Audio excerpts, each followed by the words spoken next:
Hi folks, so here are the answers to last week's Writing About an Extract number 2 video lesson. I remind you that the question and the extract was about King Duncan and how King Duncan is presented in the scene. The first paragraph in the answer was going to be a focus on how happy Duncan is, and the second paragraph was going to be how he trusts other people. So here is a sample answer for the happy paragraph. Shakespeare presents King Duncan as a very happy man in this extract. Duncan's first line is, "My plenteous joys seek to hide themselves in drops of sorrow." This clearly shows how happy he is, as he claims he is crying with joy. However, the oxymoron of joys and sorrow has a confusing effect and suggests his happiness will not last. It is ironic that this moment of pleasure, announcing that Malcolm will be the heir, is part of the motivation for Macbeth to murder the king. So, when you look at your answer, which might be similar or might be quite different from mine, things to remember: have you got the right ingredients? So the first thing is, have you got a focus on the happiness of how happy Duncan feels, and that's vital that your paragraph has a clear focus, so that all the ideas in your paragraph kind of hang together on the same theme. And as you can see in mine, I've started in my first sentence establishing what the focus is going to be. So my first sentence does that job of really clearly stating and focusing on the happiness, the way that Duncan seems happy in this scene. It's then absolutely vital that you support your idea of him being happy with a quotation that shows that.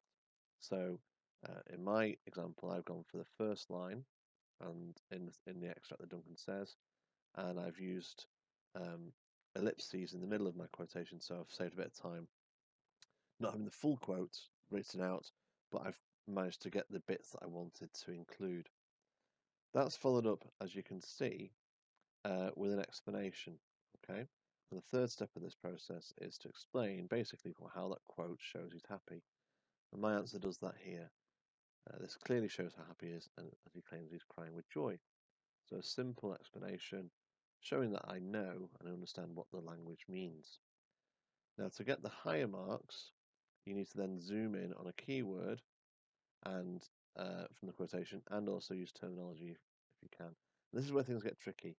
So, because this quote's got joys and sorrow in it, that gives me an opportunity to write about the oxymoron of joys and sorrow. And then, to go further, you have to analyze how that particular feature has a happy effect. Okay.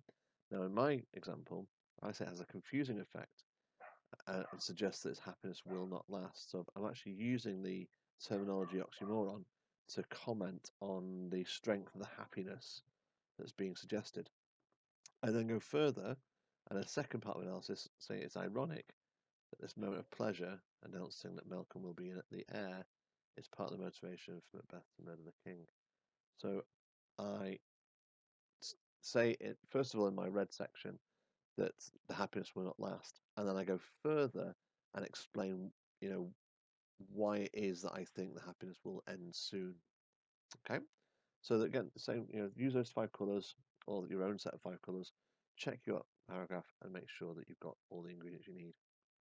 Okay, so here is my second paragraph, the Duncan is trusting paragraph. That's what it sounds like. Shakespeare also makes it very clear to the audience that Duncan is a very trusting person. He says, "My worthy Cawdor," and "it is a peerless kinsman" when talking about Macbeth.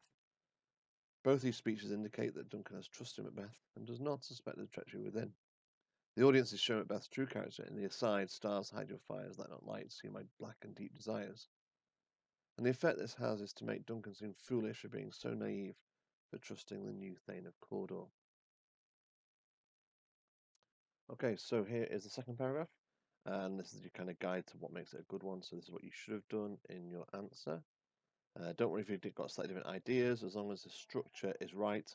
That's the main thing at the moment. So the first thing you should do is make sure that your answer has a focus on how trusting Duncan is, and that's, in my answer, is the first sentence. And I really recommend that you get into the habit of having your first sentence having a very clear focus that's relevant to the question. It just makes everything so much clearer when it comes to the rest of the paragraph.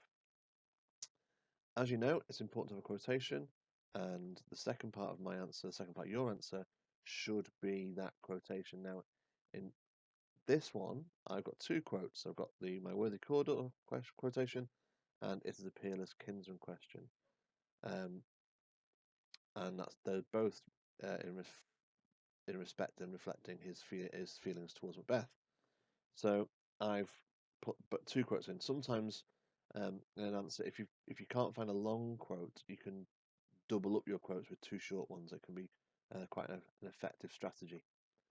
It's really important that you explain how the quote makes him seem trusting, so you show that you know what the language means. So I've just put here, both these speeches indicate that Duncan has trust in Macbeth and does not show the treachery within, because obviously that's the issue here.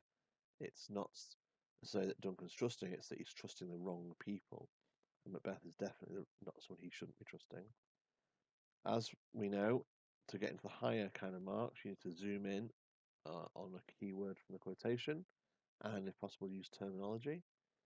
So I've gone for here, not the quotation I've actually put. I've actually moved into one of Macbeth's quotations, and I'm using this quote to demonstrate Macbeth's true character. So it's quite a complicated paragraph that I've put together here, because I've used the bit in blue to demonstrate Duncan's trust, but then I'm using the bit in purple to demonstrate that Duncan's trust is misplaced.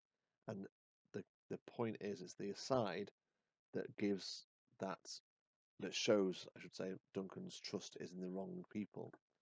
And then I finish off the paragraph with an analysis and explanation of that trust. So here it goes.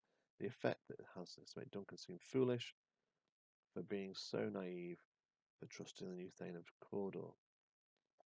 Okay, so a slightly different strategy here. The previous examples, when we've gone through the structure, step 4 has been about zooming in on one keyword. Now on this occasion I've changed it. So it's not a keyword from the quotation in blue, it's a new quotation that kind of develops the meaning of that quotation in blue. So a slightly different strategy today to kind of show you that there's more than one way to do this type of paragraph. But that step 4 is still the key in opening up the top marks for this type of answer. So make sure you don't just finish on the green bit, make sure you do something extra. Zoom in on a key area, on a key quote or a key word or a key idea, and then how in the scene, and how that then adds an effect to what you've been writing about. I hope that makes sense to you, 10. And I'll be setting you a new extra question for today's lesson. See you in a bit. Take care now.